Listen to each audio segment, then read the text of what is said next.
Most hardcore. Some of them talk, but lacking in character. How can I relax when it's theft of innocence? The harmless are broken.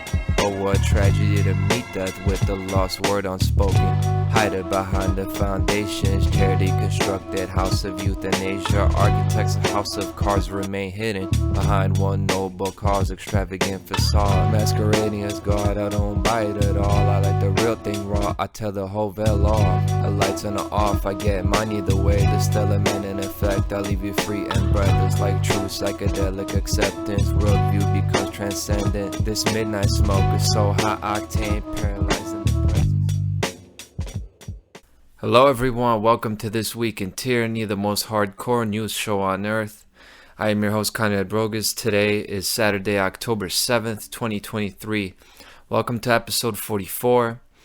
Just real quick introduction before we get into 44. This episode, I always was wondering what I'd do. 44 is a number that's special to me. It's personal to me. I was wondering what I'd do for an episode like this because of the number significance. And as far as the themes, it won't really come into effect. So where it will become personal with me is the presentation of it. So that's why I got my hoodie on. I got my can of sparkling water. So it'll be me.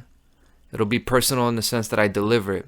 But as far as the information, it really wrote itself. So we'll talk about what happened this week. And let's get this thing going. Biden builds a wall, right? He's building the wall. The wall it will be erected anyway. The wall is standing up anyway. Trump is out. Biden is in. The wall's going up anyway. So we'll talk about that, and we'll talk about the real issue with the wall. We'll talk about the hidden enemy, which is collectivism. Okay, so it'll be about the dialectic. Of course, I'm going to be talking about how the real problem is not the migrant crisis or anything like that. It is collectivism that's going on. And then a late addition to this episode will be the war, the Israel-Palestine conflict, the attack. This just happened this morning, right? So usually it wouldn't even make it to this show. I would have this show planned out already, but such a big event is occurring, so I will mention it about what's going on in Israel. I'll save that for the end, and let's talk about the wall. On Wednesday, October 4th, the Biden administration announced that they waived 26 federal laws in South Texas to allow border wall construction, marking the administration's first use of a sweeping executive power employed often during the Trump presidency. So essentially what they did is all these laws, they had to get them out of the way to basically do an executive action, meaning it didn't go through Congress. They basically said, okay, we got to do what we got to do to build the wall because there are so many people coming over the border from the south. So I'll talk about that. I'll talk about the issues with that, the occult issues, the hidden issues, the real issues. Homeland Security Secretary Alejandro Mayorkas on Thursday addressed the controversy. So on Thursday, Mayorkas said that the notice on Wednesday had been taken out of context, and it did not, according to him, signify any change in policy whatsoever. He said that the administration was legally obligated to use the money Congress allocated in 2019 for border barrier construction in South Texas for its intended purpose. He said, "We have repeatedly asked Congress to rescind this money, but it had not done so, and we are compelled to follow the law." So essentially what he's saying is, it's not that all of a sudden the Biden administration is going hardcore against immigration or, even legal immigration. It just means that, well, this was going on anyway. These are just the things that are happening under the surface that people usually don't hear about. They don't usually take an interest in. So that's all he's saying, is that it had been taken out of context. It's not that it's been taken out of context. It's that it's become a story when usually this government action is a non-story, because government is always doing things like this, building walls, trying to maximize the revenue they will get from working class people and lower. So this is just standard procedure, right? When you're talking about this grandstanding, big picture policy when it comes to immigration, it's usually a talking point for polling points, for political pluses and minuses, as far as how you're going to steer public opinion. Behind the scenes, the stuff goes on all the time. Example is Barack Obama. During his administration was supposed to be so friendly towards immigrants, and meanwhile the most deportations occurred during that administration. So my point that I'm making with that is, what people think is going on with a particular administration or policy is not really indicative of the totality of what's occurring, right? So let's move on from that. That's all I'm saying with that. He was asked about the controversy earlier. Joe Biden, that is. Joe Biden, the president, was asked about the controversy, and this is his statement. The money was appropriated for the border wall. I tried to get them to reappropriate it, to redirect that money. They didn't. They wouldn't. And in the meantime, there's nothing under the law other than they have to use the money for what it was appropriated. I can't stop that, he said. So that really kind of underlines my point, because you see, it's not a very inspirational speech, right? That's just business. It's one of those questions they ask the athlete after asking 30 other questions, basically saying, hey, these are the rules and this is what we're going to do. Joe Biden also said he doesn't think the walls are effective. So it just shows how nonsensical the whole thing is. And government as a whole, which is my whole point of making these episodes, is to demonstrate to people that self-governance is the only governance ever proven to be effective and ever proven to make sense. So what if they appropriated the money for that purpose? If it's something that doesn't make sense, why even do it? And this is my whole point with this episode. If it doesn't make sense to do it, why do it? If this whole rule of the majority thing, what we call a republic, what we think is a democratic republic, what we call a democracy, it really has no basis in reality. It's not objective. So what if you vote for something? If people vote for something and it's wrong, hiding behind a system of government, all this stuff we have come to view as being indicative of a structured government, checks and balances, separation of powers, separation of church and state. All these things are are rooted in logic to a degree, but it's really beating around the bush. The issue here is that no representative government can ever work. If you have an educated people, if you have an educated population, it's not really educated, but a self-determined population, a knowledgeable population that can take care of themselves, real men and women, real families. This kind of stuff is not necessary to even build walls or not build them. And I'll get into that. But he does not think they're effective. They're going to build them anyway. Before this week's announcement, the Biden administration had mainly used the border barrier money to fill gaps in the wall. So they had the money that was appropriated for that from the Trump presidency, and they were just filling the cracks in the wall. I don't think it's effective either, but that's another issue. Now, that's a brief overview of what happened. Let's really get into the breakdown. Let's get into the nitty-gritty, right? The problem in this country and in any country is not the immigration. There is a visible crisis, so to speak. There's an issue with people being brought over, people not having a place to stay. The migrant crisis is real, right? But the problem itself is not the immigration. The problem with that is the socialism in those people's countries that they're coming from. And yes, that is our problem as well.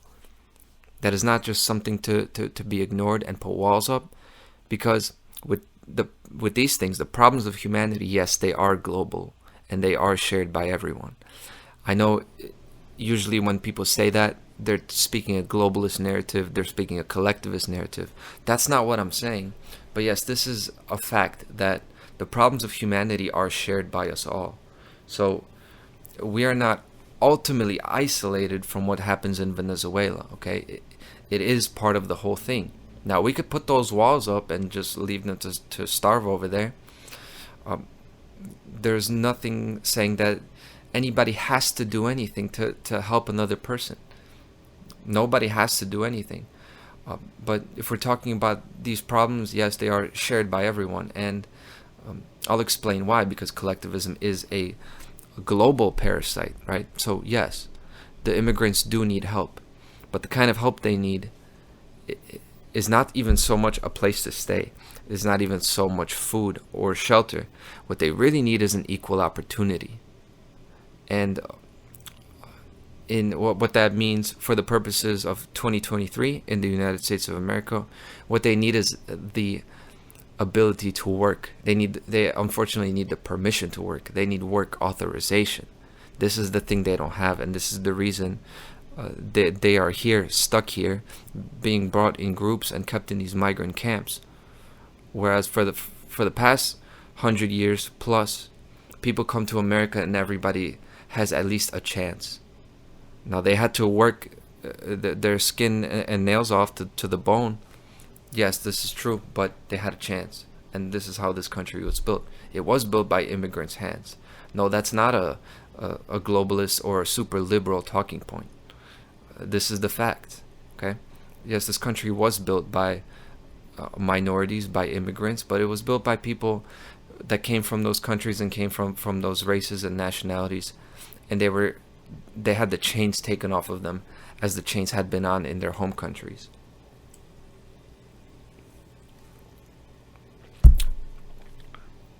Another point is that the current way we deal with immigration from Central and South America, it's not help. This is not actually helping those people. And this is how the Western world handles immigration in general. It's not really helping them. The kind of help that these people need, it's actually mutual help, because all help is mutual. Everything is a transaction. And what I'm getting at is, where I work right now, we're laying down tiles. We have a huge job, warehouse job. We need pairs of hands to lay down tiles. Yes, competent people, but we basically need people to carry tiles, actually. So where I work, we need people for work. But we cannot make use of these people who need work, who are being brought from these countries, who need to work. We cannot hire them because, why? Because they are not fit to make an independent living currently, not because they're not able to, not because they're not skilled enough, not because not because they don't want to enough, but it's because they are being brought and kept by government in these little camps. They're being kept in a state of dependence because they're not allowed to work, and they're given some daily rations, but they're not really allowed to be able to make a living in this country, right? They're being sheltered. They're being kept in this state. I'm not saying it's sweet. I'm not saying it's life is peachy being a migrant. That's not what I'm saying. I'm saying they're not given the chance to either make it or make or break in this country, right? They're placed here in these migrant camps, which are essentially ghettos. They're essentially little Venezuela or little Colombia, little Guatemala. And that's basically how they exist here. And it doesn't matter who pays for their food, right? The government or the people or charity. It doesn't matter who pays for their food and shelter and how. Every individual has to be responsible for their own survival and their own life. And this is the way it is. Everybody has to have the responsibility put on them. Otherwise, it will always become toxic. And this is collectivism. Collectivism actually wants people to become dependent so that the ruling class, the ruling structure, the people at actually the top of the social hierarchy are actually supported by the fact that there is this disadvantaged group to have to be helped and taken care of and babied. If everybody was competent, then nobody will be enslaved, and this is the whole point. Only an incompetent people can be enslaved. So these people brought from these countries are being led and kept in, and it cultivates a state of incompetence and dependence. And if human beings were actually free, if we just had the chains taken off of us, every healthy adult can make a living, regardless of their language and culture. But people are forgetting how the immigrants left their countries to begin with. How did the countries get so bad that they had to leave here and completely put their life on hold and just swim across the Rio Grande if they had to? Well, it's because the government took daily life out of the hands of the people. They took farming out of the farmers' hands, right? They took building out of the builders' hands. This is what they did in Cuba and Venezuela, right? They took industry out of the industrialists' hands. And this is the whole issue. They didn't let these people live. And now we're bringing them here and we're still not letting them live in just a slightly different way. I'll talk about why they do this. I'll just mention it briefly. They do this so that there is a problem for them to point to and justify their position as being the solvers of that problem, when in reality, that problem does not exist. Take the chains off these people. They can make a living here. And as far as Joe Biden being now presiding over the administration that will erect this wall, after saying he would never do that and saying that Donald Trump was racist for even doing that, right? That's what they said. And now they're going to build up this wall anyway, because you can't trust them. You can't trust them talking about this stuff. You can't trust government. And this is another piece of evidence towards the fact that voting doesn't matter. It doesn't matter who you vote for. Because when their arm is twisted, they're going to reverse any position they claim to stand for. They'll reverse any principle and explain it by blaming the circumstance. They'll always say that the circumstances changed, right? And that's what they're saying now. The circumstances changed because there are so many immigrants going over the border. So they're going to put the wall up. Now, we've been hearing the narrative, and we know this is the narrative in the alternative, in the freedom-oriented sphere of people. We've known that mass migration of poor people towards Western countries is part of the globalist agenda. Now, did that change? No, that's still the agenda, right? But when you have too many, there are interests within the United States government and the power structure in general that are going to say, well, hold on, let's tone it down a bit. So we don't really know the true purposes for this wall going up, or to what degree the wall actually will go up, because it may just be a story. And I'll talk about that, how it's more about the story and not really about how many feet of wall are going to go up or how effective it'll be, because it's really not about that. Because when it comes down to it, unless you get the cameras on site and you watch the border and you have a 24-hour camera, we don't really know what's going on over there. We only know what they're telling us. So that's why there's a show like this one, because I want to break down to the people why they're telling us what they're telling us. Okay? And the main purpose is fear. I mentioned this, alarming the people to an immigrant crisis, whether it is real to a very high degree or just perceived and it's not a real issue. The fear is the key here, because there is this agenda to actually inflate the issue of the migrant crisis, to put them and feature them in prominent places, public places.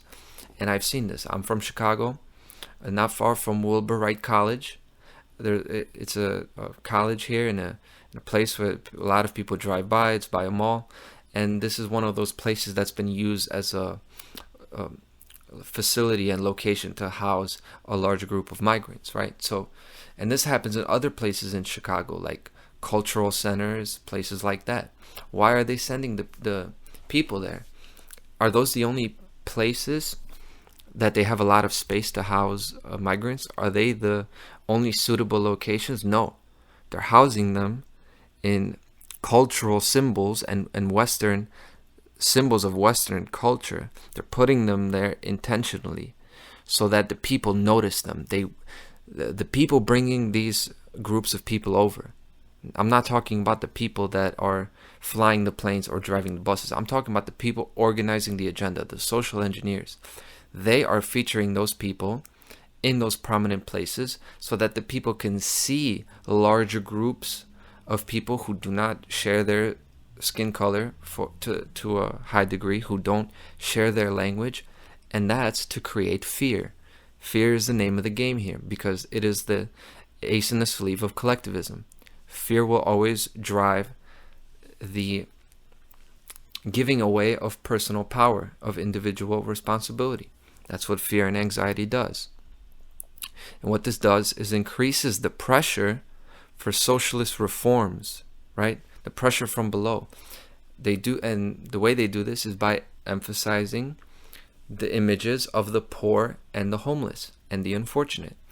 This is how it is. They feature those people, and then the people who are not necessarily having vacations in the Bahamas, the people who work 10, 12 hours a day, but they see somebody in a worse position than them, and then they're afraid that that state of living is going to be at their doorstep. That tyranny is going to be at their doorstep. The tyranny of poverty is a very real thing, right? And it cannot be separated from the tyranny of government, because poverty does not exist in a natural state, essentially, unless you have a drought or a huge global natural disaster, right? A crisis like that. Barring something like that, all the causes of poverty, of hunger, of this kind of mass starvation or human loss of habitat, it's all government. It's all because government implements socialism. This is essentially what it is. Or Nazism, or some type of authoritarian rule. But it's basically because the government becomes involved in the natural systems of life. The people being able to grow their food, people being able to exchange freely, right? So they do this to increase the pressure for socialist reforms. Okay, more money to this social program, less money here. More associations, more groups, more of these shadowy groups who are just talking, but they're really advancing an agenda behind the scenes. And if you live in a city like Chicago, you could see that the migrants and the homeless are being placed in prominent locations, like near colleges, cultural centers, and in front of police stations. I saw this myself the other day. And that's the pressure from below, like I said, so that we can see it, so that people can see it. It could be in their mind that, hey, hard times are coming, so we'll have to sacrifice more when the government tells us to. Donald Trump has said that Biden sees that the invasion is happening. Yes, there's this language being used that these people coming over the border are terrorists, right? That the terrorists are already here. And I'd like to respond to that by saying, yeah, the terrorists are here, but the terrorists are not the immigrants. The terrorists are the people in suits trying to talk the people into giving up their property and rights. That's the definition of terrorism. That's the fear I'm talking about. Manipulating the people by creating a state of fear so that they are willing to be controlled. And I'd like to remind to the people that, yeah, walls are important. You build walls around property, your house. You build walls around a stadium, a warehouse, around infrastructure. But walls built around people are called prisons. Prisons have walls. Concentration camps have walls. So we need to take a look at that southern border and think about, is that a wall being built around property? And if it is, whose property is it? And does that person or party have a rightful claim to that property? Or is that a wall built around people? Because walls built around people are prisons. And it's going to become a place where it's not going to be about keeping people out. It's going to be about keeping us in, so to speak. Not that that physical barrier would even become a substantial thing. But I think people really need to be careful when they just build walls around people, because ask yourself, who are walls built around, right? You build walls around your farm for cattle, right? For the cattle to not escape, right? In slaughterhouses, this is where you have walls around living things. We're not supposed to be building walls around living things.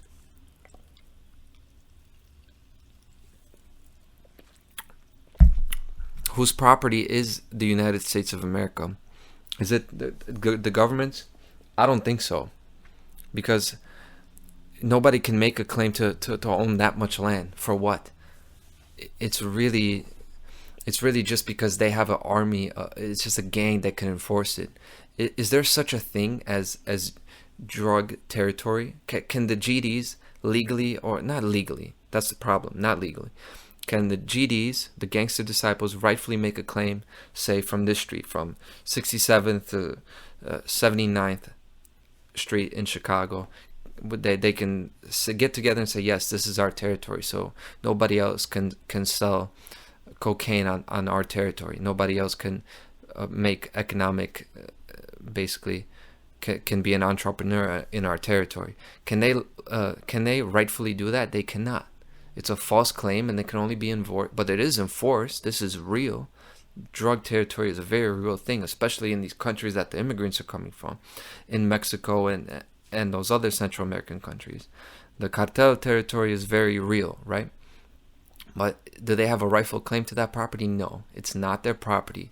Your house is your property, your body is your property, your immediate living conditions are your property. And if you are an industrialist and you build a business and you build warehouses, yes, that is your company. It's stuff you built. You don't. There's no such thing as federal property like Yellowstone or Lake Michigan. No such thing. No such thing. But there's all this noise about the wall, and I'm hearing it seems like an allusion to the Berlin Wall. And we've had this for several years now. The past few elections have been presented to us as being 50-50, very close. And it does seem to be, all the rhetoric we've gotten, all the stories we've gotten, it's very divided, right? White versus black, conservative versus liberal. It's very much a splitting of the nation, like East versus West, like the Berlin Wall. And this is the subconscious reason. This is one of the symbolic things that are coming along as this unfolds, right? This narrative unfolds.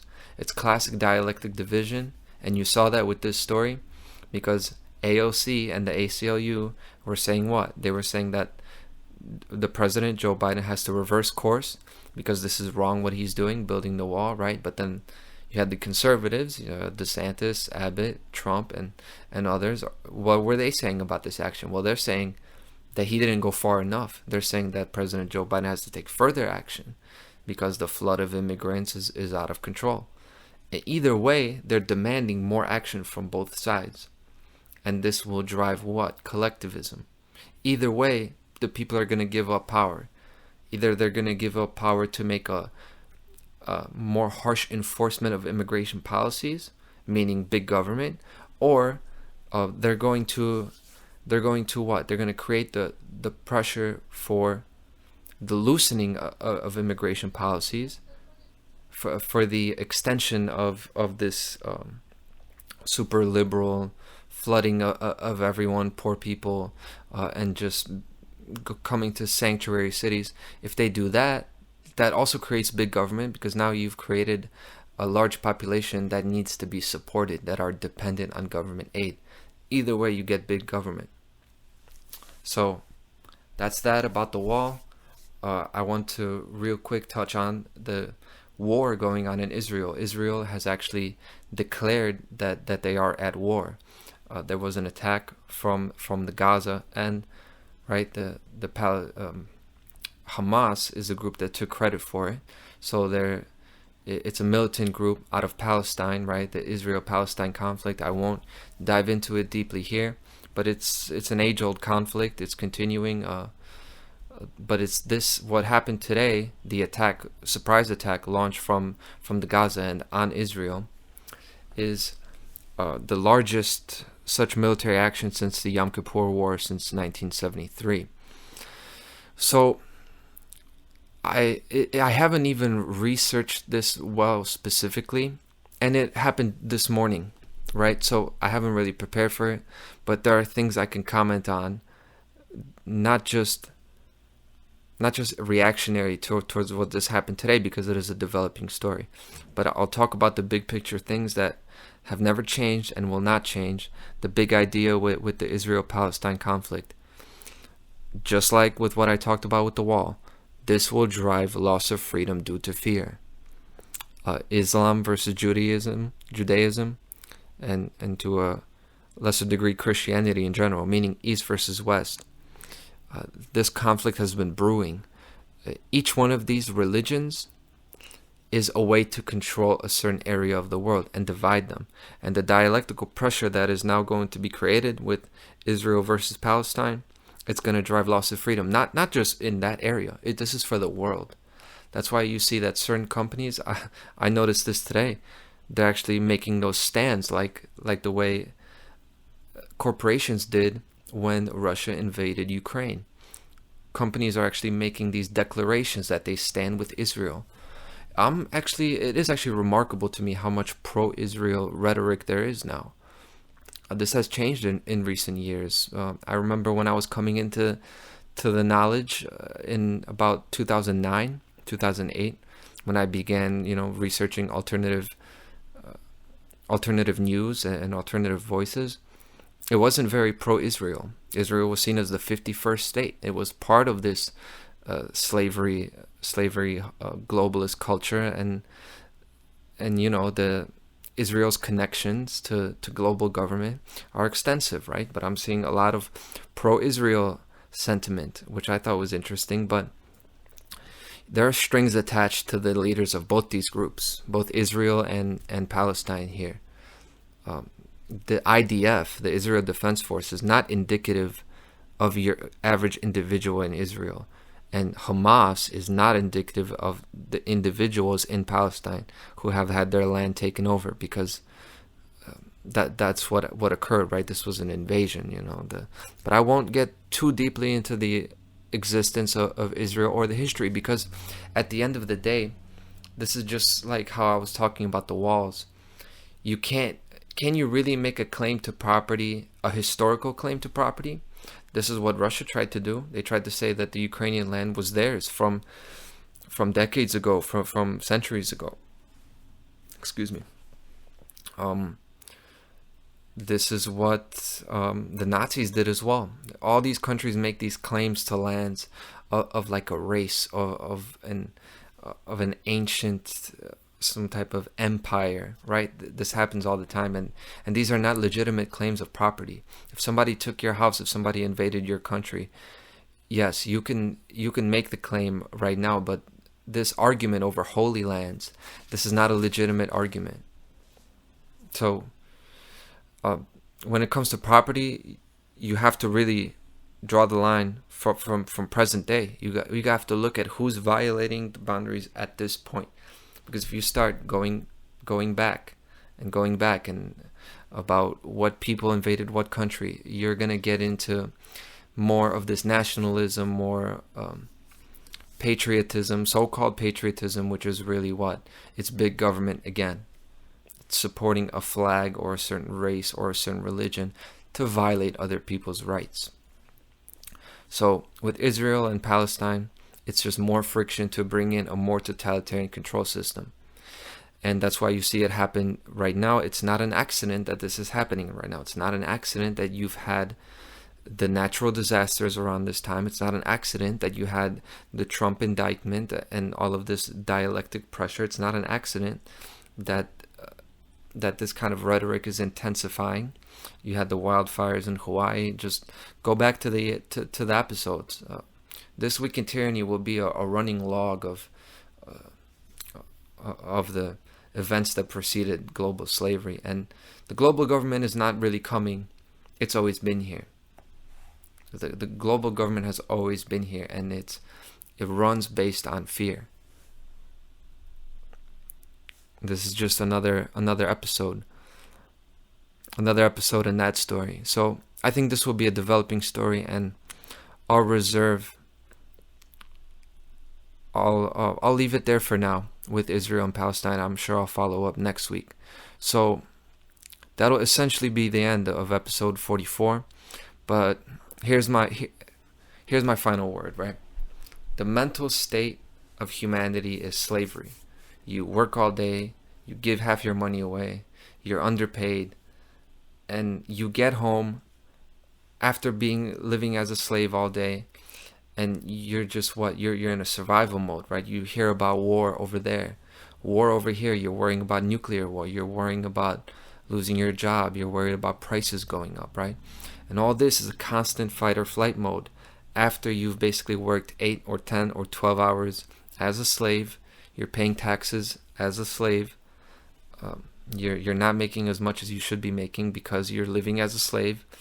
And then you go home and you're free for a little bit, but with all this fear and anxiety is keeping you in a fight or flight state, so you're just happy to be alive. And this is the thing, when you're just happy to be alive, you're just thinking about survival, then you will not demand, you will not stand up for what you deserve as a self-respecting individual with dignity. So that's why the government, the global government, has always been here, because the state of humanity has always been slavery. Humans have never thought they were good enough to deserve better. Not somebody else to give you give you something. Not big government. Not someone else doing all these things for you, but to deserve better, meaning you will not limit yourself. You're going to step into your full potential, and you will not follow the dictates of tyrants, and you will not be afraid. You will not be afraid to come out of the house because of what could happen. You will take charge of your own destiny. Thank you very much, and I'll see you next week on This Week in Tyranny.